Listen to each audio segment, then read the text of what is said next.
ಆದರೆ ದಾಳಿ ನಡೆದ ಬೆನ್ನಲ್ಲಿ ಈಗ ಕಾಂಗ್ರೆಸ್ ನಾಯಕರು ಸಂತೋಷ್ ಲಾಡ್ ಇರ್ಬೋದು, ಉಳಿದಂತ ಮಲ್ಲಿಕಾರ್ಜುನ ಎಸಿಸಿ ಅಧ್ಯಕ್ಷ ಮಲ್ಲಿಕಾರ್ಜುನ ಖರ್ಗೆ ಇರ್ಬೋದು, ಎಲ್ಲರೂ ಕೂಡ ದಾಳಿಯನ್ನು ಅಬ್ಜೆಕ್ಷನ್ ಮಾಡಿದ್ದಾರೆ ದಾಳಿಗೆ. ಆಯ್ತು, ಈಗ ಅವರಲ್ಲ ಅಂದ್ರೆ ಯಾರು ಅಂತ ಆದ್ರೆ ಹೇಳಬೇಕಲ್ಲ. ಈಗ 187 ಕೋಟಿ ಲೂಟಿ ಆಗಿರೋದು ನಿಜ ಅಂತ ಸರ್ಕಾರನೂ ಒಪ್ಕೊಂಡ್ಬಿಟ್ಟಿದೆ.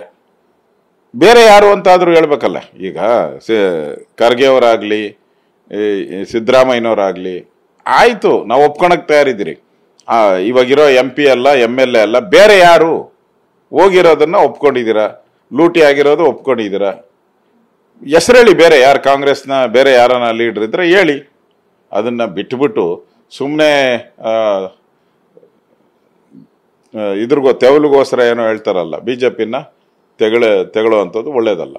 ಈಗ ವಾಲ್ಮೀಕಿ ನಿಗಮದ ಹಣ ಈ ಲೋಕಸಭಾ ಚುನಾವಣೆಗೆ ಬಳ್ಳಾರಿ ಜಿಲ್ಲೆಯ ಚುನಾವಣಾ ರಾಜಕಾರಣಕ್ಕೆ ಬಳಕೆಯಾಗಿದೆ ಅನ್ನುವಂಥದ್ದು ಇರುವಂತಹ ಆರೋಪ ಏನಾದ್ರೂ ಸಾಬೀತಾದ್ರೆ ಇಲ್ಲಿ ಶಾಸಕ ಸ್ಥಾನ ಅಥವಾ ಸಂಸತ್ ಸ್ಥಾನಕ್ಕೆ ಕುತ್ತು ಬರಬಹುದು ಅನ್ನುವಂತ ಒಂದು ಮಾತುಗಳು ಕೂಡ ಇದೆ. ಹಾಗಾದ್ರೆ ಬಿಜೆಪಿ ಏನ್ ಮಾಡುತ್ತೆ?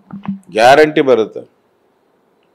ಈ ಹಣ ದುರ್ಬಳಕೆಯಾಗಿ ಓಟ್ಗೋಸ್ಕರ ಹಂಚಿರೋದು ಪ್ರೂವ್ ಆಗ್ಬಿಟ್ರೆ ಅಲ್ಲಿ MP ಅವರ ಸ್ಥಾನಕ್ಕೂ ಕೂಡ ಕುತ್ತು ಬರ್ತದೆ. ಈಗ ನಾಗೇಂದ್ರ ಅವರು ಇದೇ ಪ್ರಕರಣದಲ್ಲಿ ರಾಜೀನಾಮೆನ ಕೊಟ್ಟಿದ್ರು. ಈಗ ಕಳೆದ ಒಂದು ತಿಂಗಳಿಂದ ನಾಗೇಂದ್ರ ಅವರನ್ನ ಮತ್ತೆ ಸಂಪುಟಕ್ಕೆ ಸೇರಿಸಿಕೊಳ್ಳುವಂತ ವಿಚಾರದಲ್ಲೂ ಕೂಡ ಒಂದಷ್ಟು ಸರ್ಕಾರದ ಮಟ್ಟದಲ್ಲಿ ಚರ್ಚೆಗಳು ಮಾತುಗಳು ಕೇಳಿ ಬಂದಿತ್ತು. ಅದ್ರ ಬೆನ್ನಲ್ಲೇ ಈಗ ಇಡೀ ದಾಳಿ ಆಗಿರುವಂತದ್ದು.